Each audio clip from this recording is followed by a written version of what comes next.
नारायण राणे इतक्या उंचीवर सहजासहजी गेलेले नाही। जेलवारी, मारामाऱ्या, मर्डर सगळं झालंय।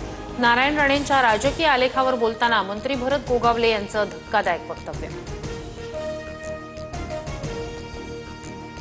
मर्डर करून उंचीवर जाता येत नसतं, नाहीतर गँगवॉर करणारे राजकारणात आले असते, अशा पद्धतीचं वक्तव्य करणं दुर्दैवी। मुख्यमंत्री असताना नारायण राणेंची प्रशासनावर वचक होता। गोगावलेंच्या वक्तव्यावर प्रवीण दरेकर यांची प्रतिक्रिया। पंढरपुरात लाखोंची रांग, मात्र आमदार बांगरांचं व्हीआयपी फरमान। माझ्या 21 कार्यकर्त्यांना व्हीआयपी दर्शन द्या, मंदिर समितीला पत्र। आमदार संतोष बांगरांच्या पत्रानं वारकऱ्यांमध्ये तीव्र संताप। मुख्यमंत्र्यांकडून व्हीआयपी दर्शन बंदच्या सूचना, पण आमदार ऐकेना।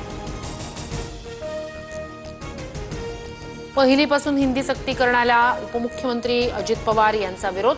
पहिलीपासून हिंदी सक्तीची असावी या मताचे आम्ही नाहीच।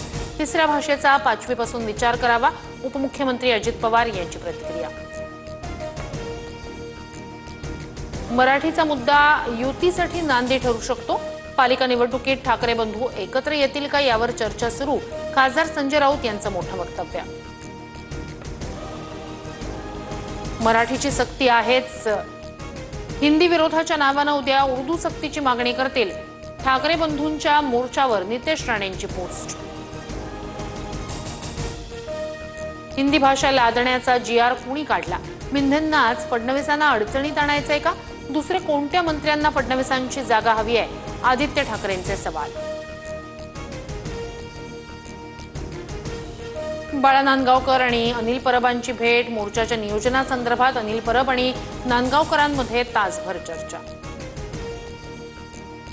सुनील शुक्लाला त्यांच्या लोकांचा तरी पाठिंबा आहे का? मूर्खाच्या नंदनवनात रमणाऱ्या लोकांकडे गांभीर्यानं पाहण्याची गरज नाही। सुनील शुक्लावर मनसेच्या यशवंत किल्लेदार यांची टीका। कार्यकर्त्यांच्या हितासाठी निर्णय घ्यावा लागेल। उद्या भाजपात किंवा राष्ट्रवादीत गेलो तरी तोच सन्मान असेल। काँग्रेस नेते कुणाल पाटील यांचं वक्तव्य। 11वीची पहिली गुणवत्ता यादी जाहीर। शिक्षण संचालनालयाकडून परिपत्रक जारी। आदित्य ठाकरेंनी 11वीची गुणवत्ता यादी जाहीर न झाल्यास आंदोलन करण्याचा दिला होता इशारा। अमरावतीत पोलीस अधिकाऱ्याची हत्या। दुचाकीवरील पोलीस अधिकाऱ्याला कारनं उडवल्यानं अधिकाऱ्यावर शस्त्रानं वार करत हत्या। हत्येनंतर 5 ते 6 हल्लेखोर फरार। एका संशयित आरोपीला अटक। रेकी करणाऱ्या जहाल माओवाद्याला गडचिरोली पोलीस आणि CRPF कडून अटक। 15 जवानांच्या मृत्यूस कारणीभूत असल्याची माहिती। राज्य सरकारकडून माओवाद्यावर 6 लाखांचं होतं बक्षीस।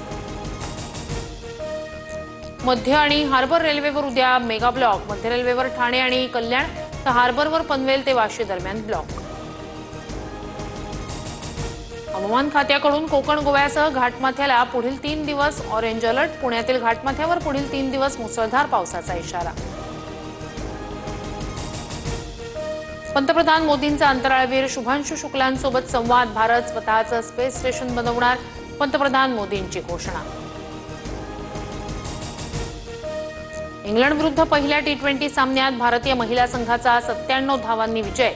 स्मृती मंधानाची शतकी खेळी, तर गोलंदाज एन श्रीचरणीच्या नावावर सर्वाधिक 4 विकेट्स।